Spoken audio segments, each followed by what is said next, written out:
Good morning, everyone. We'll go ahead and get started, even though we're still kind of trying to work on the second screen over here. So bear with us on that. But thank you so much for coming. We're glad to celebrate our 7th birthday here in Dallas. We just had a question. Creative Mornings has been around since 2008. It started in Brooklyn, and it's kind of spread around since then. But here in Dallas, 7 years going strong. Made it all through those virtual years. If you were in here a little bit earlier, we had like some photos going from all the previous years, and it's like 2015, 2016, and then like 2020, 2021. But we're so glad to be back in person, and we're glad to have you all here to appreciate us and to be part of this community. I was going to start with the prizes. The other art fair tickets, this is happening next week. It celebrates a lot of local artists. Is anyone here participating or showing your work or selling your work there? Ooh, okay, last call. Is there any other entries? I have 4 pairs of tickets to give away. Jane, do you mind drawing the winner? I love that. She's being really random up, Dora. It's definitely going to be a fair thing. Karen Montemeyer, you have one. All right, you'll be emailed something. Michelle, will you choose us a winner? I like how honest everyone is. They're like, they don't look. Kathleen Thompson.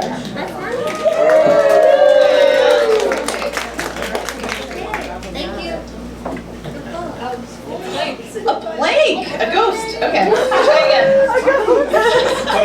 It's October. Becca Maxwell. Oh my goodness. All right, so I have one more. Will you grab a winner?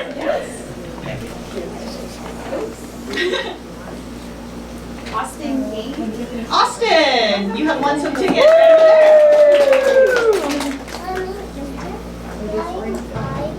Right, I will get you some more information on that. Some tech support for the airplane. Awesome. All right, as we celebrate our history, growth, and future, we'd like to acknowledge that we are on historic lands of the Caddo, Wichita, and Comanche people. We honor the people who came before us and seek to understand our role in the stewards of this land. Today we're here to discuss the theme of ethos, which is a core purpose, the theme of a culture, or as Simon Sinek might say, it could be your why. The principles that you hold on to and guide you, the shared beliefs and aspirations. So that reminds me of our Creative Mornings manifesto. It's the statement on our vision for a creative life, our shared purpose here. And I'm having some of the volunteer team come up to read our manifesto for us. If you have volunteered and you're on our volunteer team, please come on up. You have something for us to read? Yes. Some of you volunteered earlier, so they're numbered. We've got 5 pieces. Grab one. Is there one for me? I was afraid to volunteer. We need one more. Come on up. Volunteers, new and old. All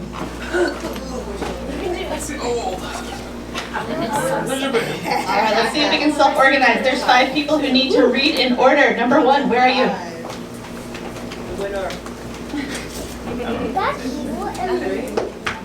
Everyone is creative. Now I get a big head.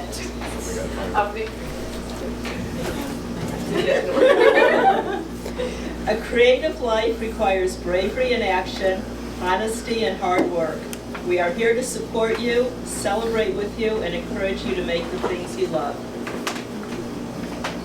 Thank you.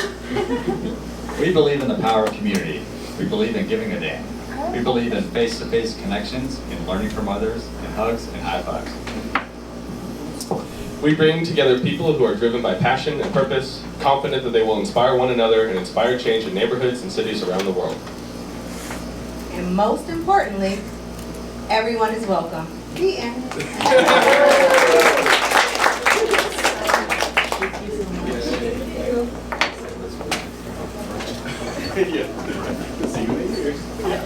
So to start our morning, I want to say a big thank you to our volunteer team, whether they're here today or not. Sammy, Susan, Cody, Kelly, Karen, Kim, Megan, Ty, Emily.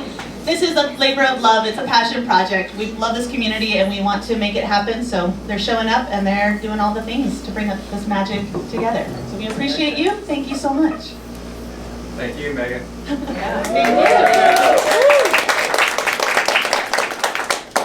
you. Our theme this month is Ethos. It's chosen by our Asheville, North Carolina chapter. And if you know anything about Asheville, this kind of musical staff that's combining the community together is really appropriate because they have such a strong local music scene. So each month, a chapter from somewhere around the world picks that theme, and an illustrator from that city is chosen to design something like this to kind of help you visualize that theme and to, like, I don't know, just get your creative juices going. It's also a good reminder that if you're traveling and it includes a Friday morning somewhere else, check the website and see if there is a chapter that is meeting there. It's a great way to kind of get some little local flavor. A couple of months ago we had the theme of wilderness, and we met for coffee outside Bonton Farms and then did a hike through the old Great Trinity Forest. Raise your hand if you were there for that. It was a little hot, not too hot, but a little hot. But now that the weather's better, there was some conversation there of people saying, I want to come back here, this is such a great space. So next week we're just having an opportunity next Friday from 8:30 to 10, just to get together, to hang out. So if you'd like to have coffee, if you'd like to chat with people, if you'd like to do some co-working, just come see what there is to see and meet someone new. Love to have you. And you can come for part of that or all of that, or it's just really flexible. So Manship, our global sponsor, they've been with Creative Mornings for a long time. They champion creativity among Creative Mornings and among their users. Thinking about ethos and why, I was looking up what MailChimp's mission statement is. And they strive to create a culture that empowers a humble, creative, and independent workplace, or workforce, I think. So I think they're really kind of doing some neat things. They do a lot of surveys to gather the wisdom in the room and to see what's going on and what trends are happening in your industry. From a recent survey, 40% of entrepreneurs said that winning new business was something that they just weren't doing well. They weren't making time for it. And so this article highlights 3 reasons why that might be happening. Not faith that there's budgets in new work, not time to do it, or bottlenecks in your process. So if any of those things sound familiar, if you feel like you're with those 40% of people who have trouble, check out this article for some solutions. And we'll have the link for that in the follow-up email after today's event. Field trips. You might remember those from your days in school. What were some of your favorite school field trips? Zoo. Zoo? Maybe we need to ask Becca. Favorite field trip? She just said the zoo. Zoo, okay. Anyone else? Museums, art? Did anyone get to go to like the state capitol or Washington, D.C. at some point? Oh, yeah. Nice. The Golden Gate Bridge? Well, you obviously lived out there. Still, pretty awesome. I wanted to tell you about virtual field trips. It's an offering from Creative Mornings. We have hosts come from within our communities to host things about all sorts of things. Drawing, meditation, SEO, how to write effective emails. There are so many things you can learn, and it's the spirit of those school field trips, something to take you away from your day and to learn something new or to enjoy just a moment of a creative practice. So sometimes we have hosts that are from our Dallas community. Kim and I recently attended an event or a field trip last week that was by Volta Volution Smith Color Snack, where she did some watercolors. And then coming up, we have another Dallas site, Andrea Holmes. She is leading a field trip called Art Challenges. It's Thursday, November 10th from 3 to 4. Log in on Zoom, join from wherever. Might even be a good team building activity if you have a creative team to bring together. And Art Challenges is kind of interesting because it makes me think of 2 things. And Andrea is kind of the person to go to for both of them. One is the challenges when you're stuck and you're just like, I don't know how to move forward, I don't know what to do next.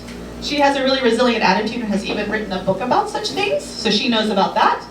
But also, every October she launches an art challenge called Birdtober, and it's drawing, not just drawing, painting, making something with a bird each day of October. And so if you'd like to see kind of what's going on, she has her own art and highlights many other people's at A Homes Art Studio or the hashtag Birdtober 2022. And it's not too late, you can still make some birds this month. A huge thank you to Kathy Tran, who was the eyes behind the camera this morning. We're glad to have you here. Also this morning, thank you to Common Desk for hosting us and providing the fiction coffee. Was it good? Glad to hear it. So Common Desk is in this Continental Gym building, which was just recently refinished, reimagined, and it's incredibly sustainable. I was hearing about how it's using solar power and all sorts of green technologies. So it's not just pretty, it's really cool. And a thank you to McDonald's, who sponsored our breakfast this morning. McDonald's has been doing something really cool. They have a campaign, forgive my pronunciation, but Ritmo y Color, and it's about celebrating Latin music and dance. So they've kind of gone around the country to certain markets, and they find local talent, somebody who is speaking or doing or showing that value of the Latin culture in their work. And so here they found artist Dora Reynosa, and they have a McDonald's location kind of northwest of Love Field that is wrapped in her painting. So you can check it out. They said it's going to be up for like about a year, but it might be longer depending on weather and how well it fares. So definitely something cool to check out. Which brings me to our speaker today, Dora Reynosa. You probably have seen her work around. If you've been down to the Blues Alley, just around the corner in Deep Ellum, she has a spot there. But what she has is a voice. And so when McDonald's was looking, they were looking for who has a voice, who is empowering the Latin culture here. And they came up with Dora. She has a strong voice. And, well, that's something important I wanted to say. I would say with each step, she's finding her path and moving forward with certainty. So originally from Mexico, Dora's been in Dallas for about 10 years, and she's leaving her mark with her paintings. Whether small canvases or giant murals, she is amplifying the voices of her cultures. So Dora, so glad to have you here. Come on up. How exciting!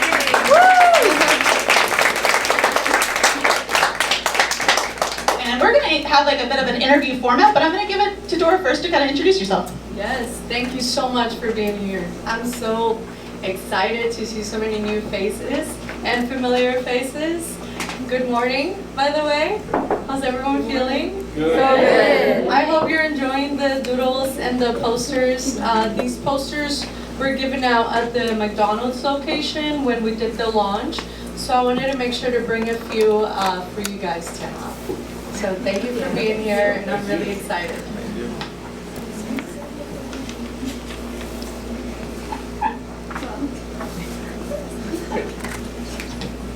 Sorry, I'll keep messing with the tech. I wanted to like auto transition into showing some of Dora's work.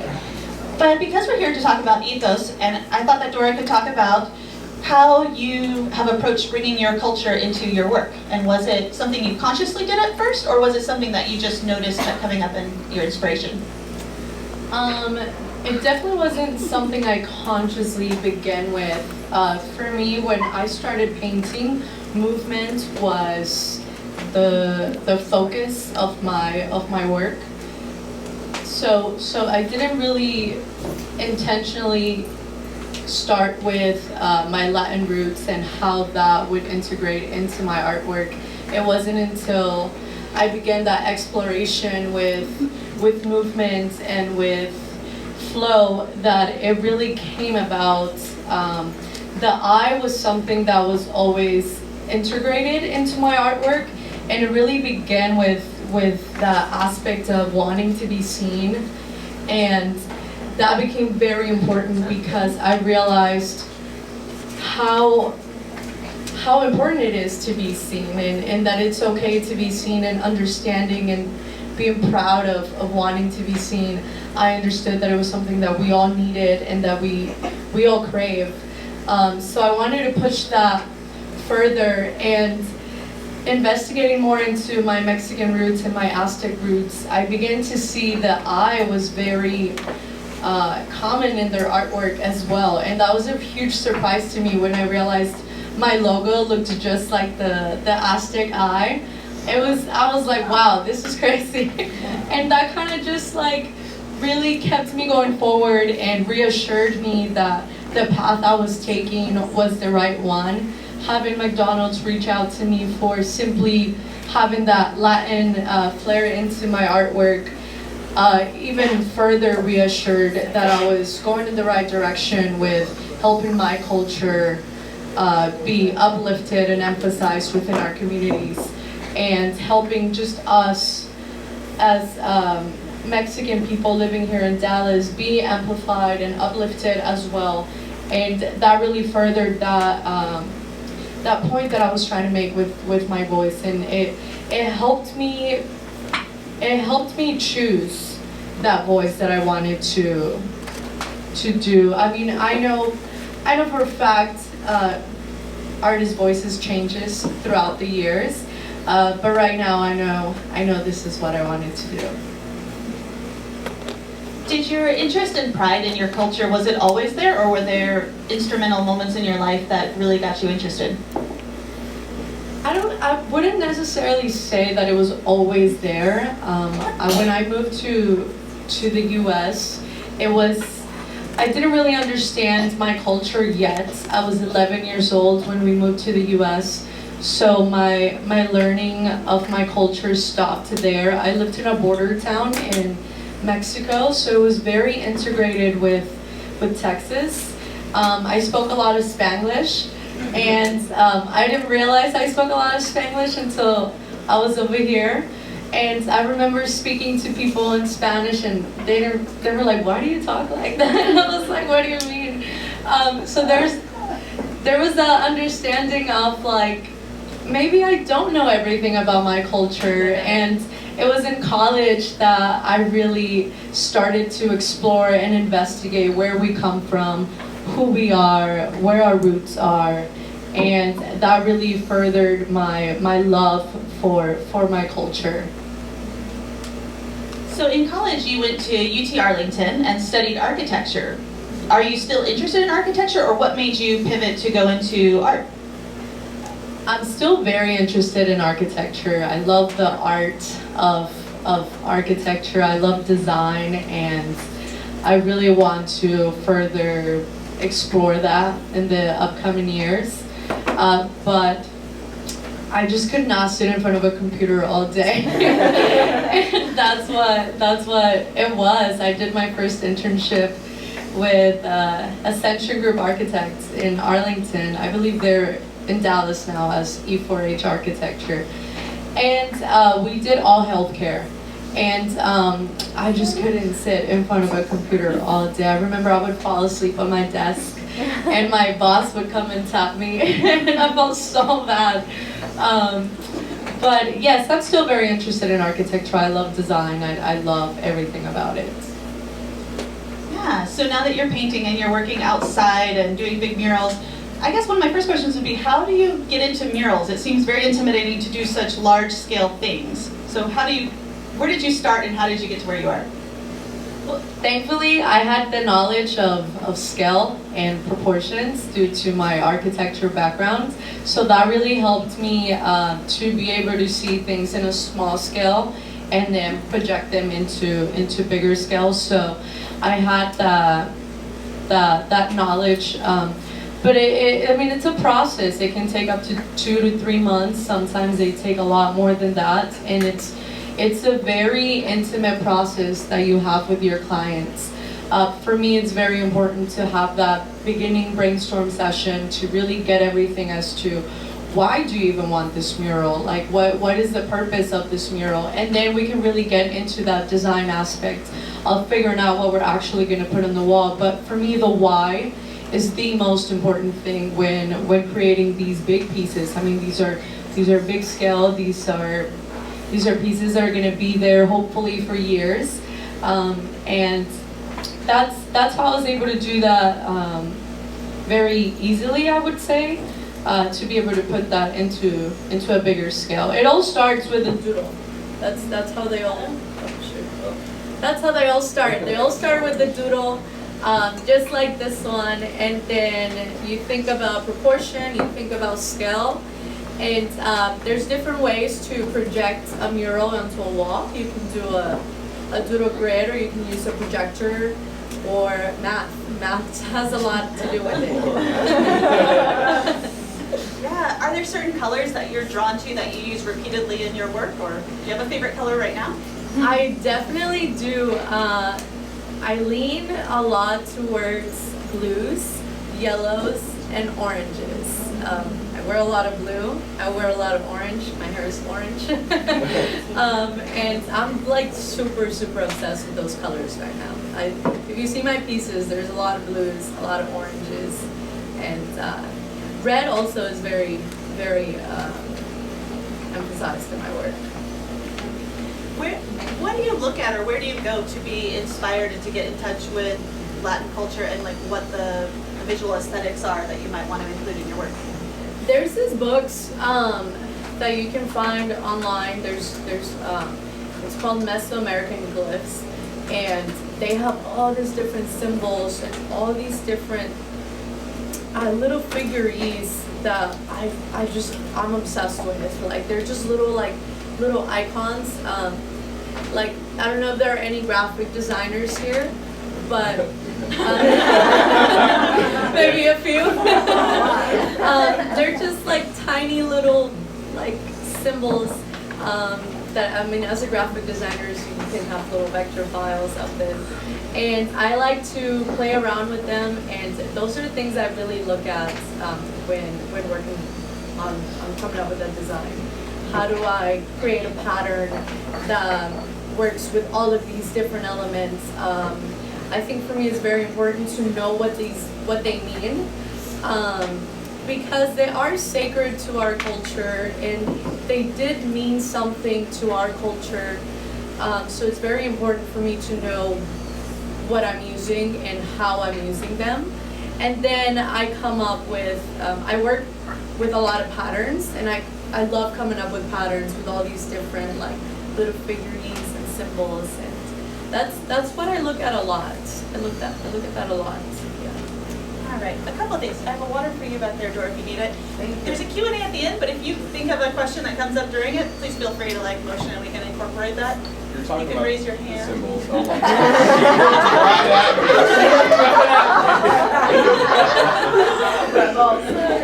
I'm sorry. That's what it is. When you're talking about these symbols and stuff that you use, have you ever used one incorrectly and like been in trouble for that? I mean, like point in time before you knew what they were? I'm sure I've used some incorrectly, because sometimes you go into like one website and it has one meaning, and then you go into another website and it has another meaning. But I've never gotten in trouble. Maybe I've had some bad luck, but that's about it. Thankfully, no. Have you done any textiles or fabrics with these? I've never done any textiles, but it's definitely a goal. I love textile. I love learning about different textiles in our culture. I used to do a lot of embroidery with my grandma when I was little. So I made sure to include the flower, and you'll see it in the McDonald's posters. We used to do a lot of those when I was little, so I really wanted to do it. I sometimes incorporate embroidery into my paintings, just to add like a little 3D texture to it. Especially if I'm doing flowers, I like to just add little like embroidery to it, just to do it. But I've never done any textiles. That would be sick. I know that you have a partnership coming up that's a chair. Do you want to tell everyone about Oh my God, I'm so excited about that chair. It's by Trippy Outdoors, and they're based out of Fort Worth. They pretty much chose a few artists here in Texas to design a chair with literally whatever we wanted. Just the theme was Texas, but what they told me was like, we don't want you to stick to like a rustic Texas design. We want to embrace the artists that we have in Texas. So we want your style, and we want this like this Latin flair that looks like it. And this doodle is gonna be in the chair. This design is gonna be in the chair. Oh, cool. So we know about your successes a little bit. Do you have any behind the scenes, things going wrong stories to share with us? Oh yeah. I had this one project I just finished in Duncanville, and we have this, besides the By Zenith brand, we have this other brand called Strictly Murals. And this one is all about helping small businesses kind of amplify their brand. And we go around Dallas and Houston to help brands just create murals that are going to elevate their brand.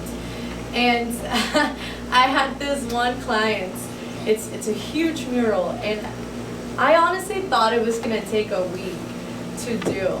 And we were ready to go, we had the projector ready, there's no outlets outside.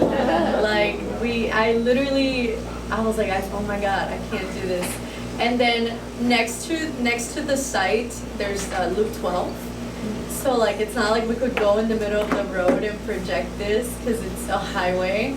So then we had to change plans and completely just like make a bunch of calculations to put this mural up there, and it's literally just straight lines going this way, some are going this way. So I was like, oh, I got this, I'll just project it, it's gonna be perfect. No, it took a month to get this done. Like it took about 2 weeks just to put the mural on the wall, just to draw it.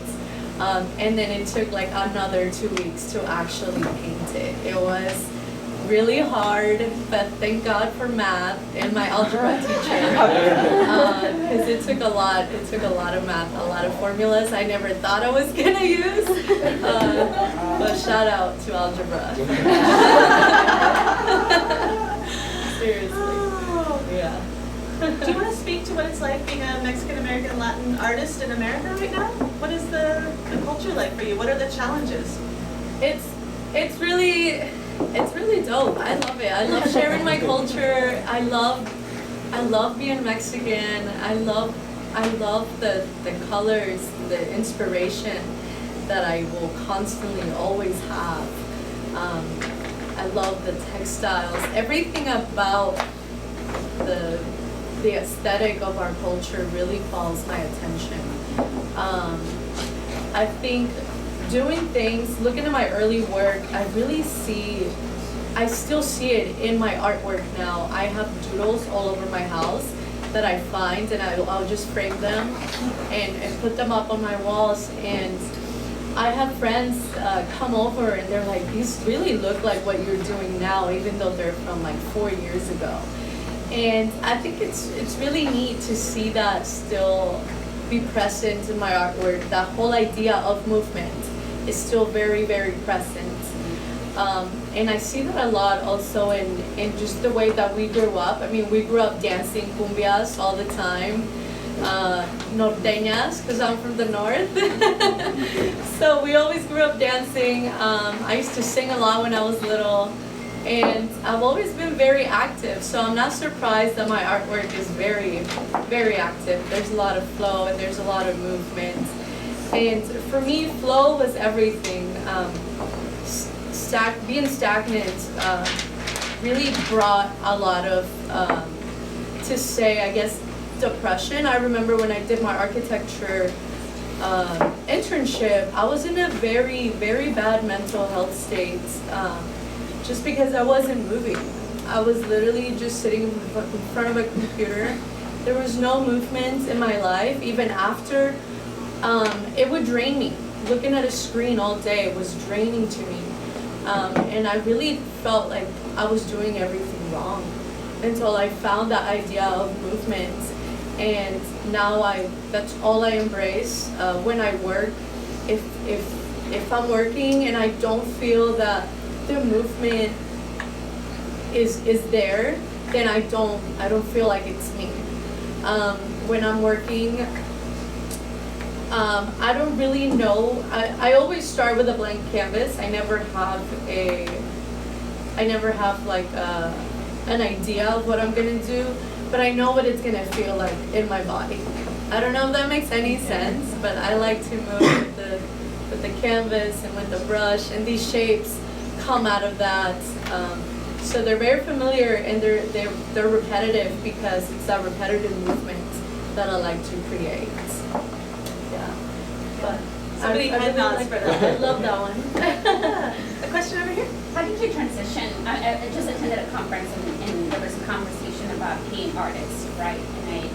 How did you transition from being just an artist to being an entrepreneur? Because it sounds like you have a business and you have a business model for this. So. Yes.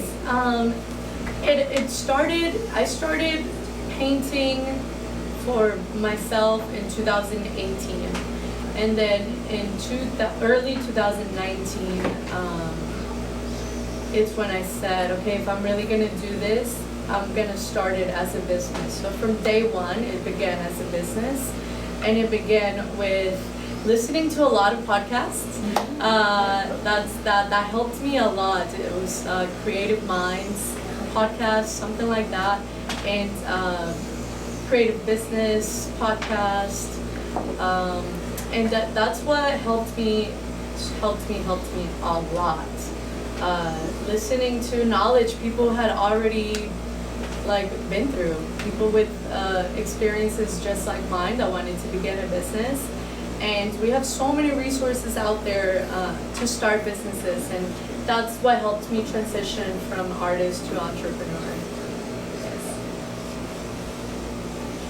Question about your mural, how a mural artist, how would you get started, or what would you recommend for an upcoming mural, an artist who wants to get into that kind of? Who wants to get into murals? Yeah. I think the most important thing is budgets. Looking at budgets, like that was something that, I mean, anybody, if you're a painter, you can do murals. Anybody can do murals as long as you're painting already. It's very easy to transition. But what I had a hard time with was making sure I stay in budget in order for your mural to be profitable, right? So it's gonna take maybe 2-3 murals to really understand, but why not save yourself the time and look into it beforehand? Looking at how much you're gonna spend on materials will really help price out your murals and be able to give your clients an accurate quote. That's really helpful, because other than that, you're ready to go. Like, whether you think you're ready or not, you're ready if you're already painting, if you're a creative, you're ready. It's the business side that gets tricky, and that would be my advice for somebody getting started. Yes. Can I give a tip, a practical tip? I have a client who's a muralist in Twin Cities, and Thumbtack is it's like a website where people go to hire people to do custom work on their homes and stuff. And once she got onto Thumbtack, which she's pretty much had I've never heard of them. Yeah, look it up. Yeah, and I think it's everywhere. Yeah, it's a way to hire people, but once you get into the loop, that's a great way to be in contact with people that want murals. Yeah. You can't charge your client the price of materials? Like, Oh no, you include it into your budget ask them for to sure. get the materials ahead of time? Some people do, some people don't. I personally include it in the whole quote. Everything it's just included into there. So I'm not telling them like, this is how much you're paying for the materials. It's just included into the quote. And sometimes you may spend less, sometimes you may spend more. But I always make sure to have a little bit of room, just in case anything happens, in case the color wasn't right, you already bought the paint. You have a little bit of breathing room to get more paint. Yes. How much influence do you think social media had on McDonald's finding you? Oh, that's how they found me. I asked them when we had our initial call, which was crazy to me. I remember they had reached out to me through email, and they didn't tell me who they were. It wasn't McDonald's that reached out. It was their marketing and activation people that reached out, and they just told me, we have a client that loves your artwork and wants to work with you. Let us know if you're interested on hopping on a call. And I was like, okay, sure. Why not? And then they were like, okay, well, beforehand, we need you to sign an NDA. And I was like, what? So I was like, I'll sign it right now. I was very interested then. I was like, okay, let's do this. Curiosity factor. Yeah, for sure. I was actually working at Beck Elementary when we had our call. It's one of the murals that comes up, and the first slide was the golden arches, and I was like, oh my god, there's no way. I was like almost walked out and threw up. But I asked them, I was like, how'd you guys find me? And they were like, we just looked up, they were following a hashtag on Instagram, local Dallas artist, and I was like, yeah, I'm gonna make sure I use that one all the time. and that's how they found me through Instagram. So just to piggyback on that, how many followers did you have at that time? I think I had maybe like 2,800, something like that. Okay. Yeah. Well, McDonald's is like a dream brand to collaborate with, but is there anything like aspirational, any like aspirational brands that you want to work with? I don't know. Honestly, there's a lot of brands I see coming up, and I really want to work with those brands. I think helping each other grow is awesome. And there's a lot of Latino brands I really would love to work with. I want to do nails.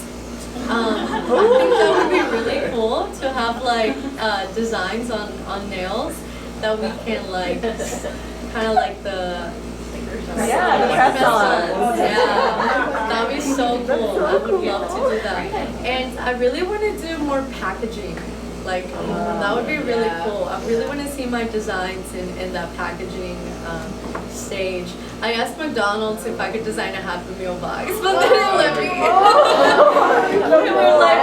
They were like, we can't touch any of the packaging, the people that I was working with. And I was like, well, the idea is if you guys are interested, I'm open to it. Product you wanted to do packaging for, or just like anything, or Oh man, I would love to do anything. as long as Like, it's a box you can put some yeah, water bottles, like just water things like that would be so sick. Yeah, it would be cool. But yeah, I've seen jarritos would be really cool to work with. I've seen they've been really pushing that as well, those ideas of like uplifting Latino voices. I think that would be cool to work with. Bimbo, these are all like Mexican brands. I think that would be really cool. I grew up with this brand, so that would be really dope to be able to like go back and do that. I haven't been to Mexico since I moved in 2006. I'm a DACA recipient, so I'm not able to go back, but hopefully soon. We're fighting every day. Yes, that's me in Mexico when I was little. This is in Garland. They did like a beautification CD project. It was really good. You said you had a question. Yes. Yes, did McDonald's put any restrictions on the art or the output that you came up with? They had no restrictions for me at all. They also, the direction they gave me was like, we want you to showcase your artwork. We want you to showcase your designs and your Latinidad. That was the only thing they had to showcase my Latinidad, and I was like, done. Follow-up question. Did you come up with several designs? No. Or just whatever you came up with, was it? I came up with one design. This was a very fast-paced project. It was like, okay, this is what we have. We need it like in 3 days type of thing. So, you know, I was like, okay, we're not sleeping this week, I guess. Because I still had projects going on. As a muralist, you schedule yourself out 2-3 months ahead, right? And McDonald's comes up and they're like, we need to get started like next week. And I'm like, wow, what do I do? I did think like, I had to think about it because I was just like, I don't have that time. So do I really want to do this? And then I really thought about the brand, you know, it was such a big brand to work with, such a big collaboration. I just thought to myself, it's gonna be worth it. And I spoke with my clients, and some of them we were able to push back further, and some we weren't, and I just worked with it. And yeah, they thankfully didn't put any restrictions on me. It was all about me pretty much. I know you say we a lot. Who, in addition to yourself, like who do you work with? Like who's your support system? Man, my support system are my friends, my family, everybody. And I say we because this, it isn't always just me.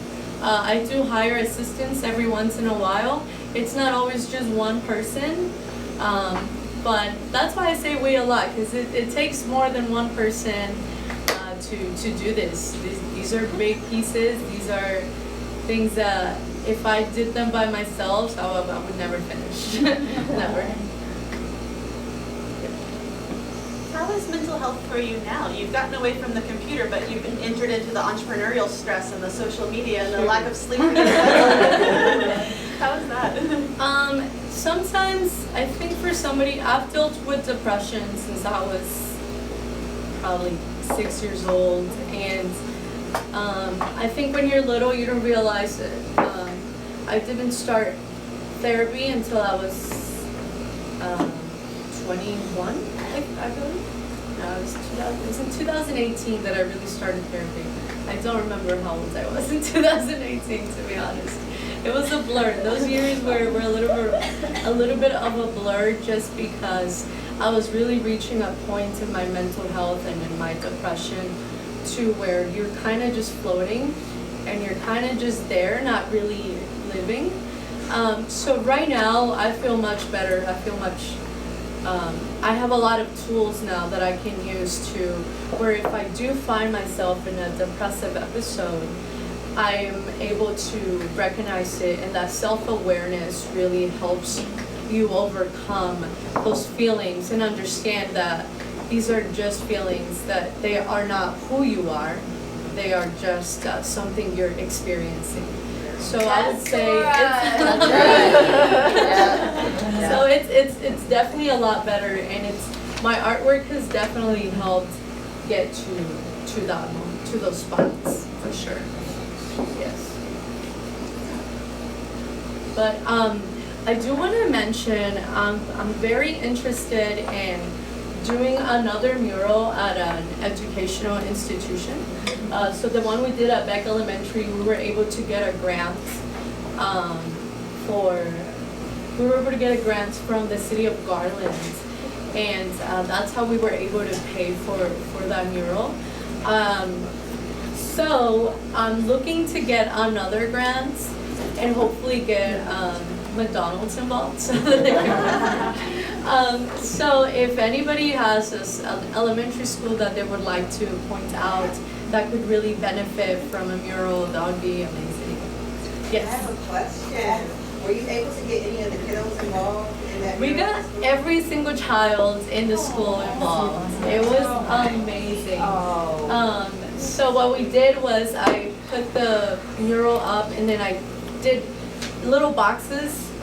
So we did like a paint by numbers, to where the kids would come up, grab like a little paint thing and match the number. And then we had all the teachers come. We had other teachers from other schools come, and then me and this other artist finished it up at the end just to clean everything up.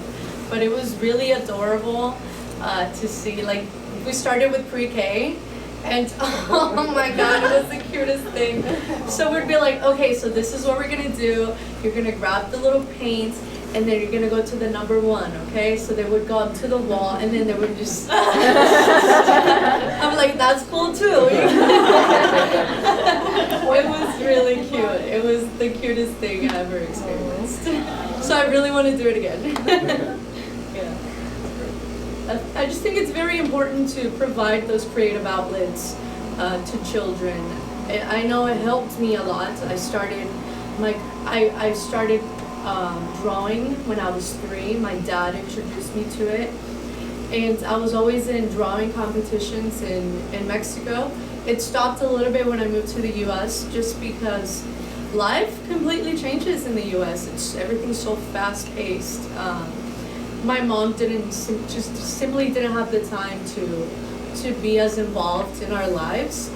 So it was like going from babysitter to babysitter, from staying home, going to school, and I don't know, time just goes by so quick here. Like, next thing you know, it's like 6 p.m. and then you're going to sleep, and I don't know. It's just really fast. Have you found a way to slow time down for your life? Not yet. Not yet. Well, we're at time, so I want to thank everyone for being here, and if you can get a round of applause for Dora. It's been an honor, it's been a pleasure meeting all of you. Thank you so much.